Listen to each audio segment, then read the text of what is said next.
වසර ගණනාවක් තුළ අපි මේ වගේ වැඩසටහන් බලලා තියෙනවා සහ අපි මේ වගේ වැඩසටහන් වල කතා කරලා තියෙනවා. හැමදාම කියන්නේ අපි මේකට ක්‍රියාමාර්ගයක් ගන්න ඕනේ, මේක වෙනස් වෙන්න ඕනේ. ඒකත් එක්කම යම්කිසි ක්‍රියාමාර්ගයක් අරගෙන අවුරුදු 5ක් විතර යනකොට ආණ්ඩුව මාරු වෙනවා, අමාත්‍යාංශ මාරු වෙනවා, සභාපතිවරුන් විශේෂයෙන් මාරු වෙනවා ආණ්ඩුව මාරුවත් එක්ක. මේක ප්‍රැක්ටිකල් කරන්න බැයිද ලංකාව වගේ රටක? ප්‍රැක්ටිකලි කරන්න පුළුවන්.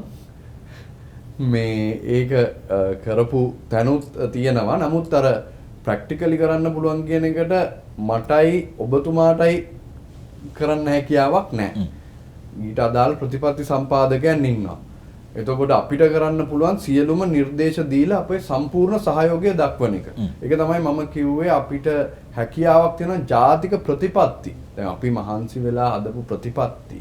අපේ ආයතන මාංශලා රාජ්‍ය නිලධාරීන් කාලය ගොඩක් කැප කරලා ඒ හදපු ජාතික ප්‍රතිපත්තිව තියෙන කාරණා නීතියක් බවට පත් කරගන්න පුළුවන් වුණොත් මේ බොහෝ කරුණු වලට ප්‍රතිචාර හම්බ වෙනවා.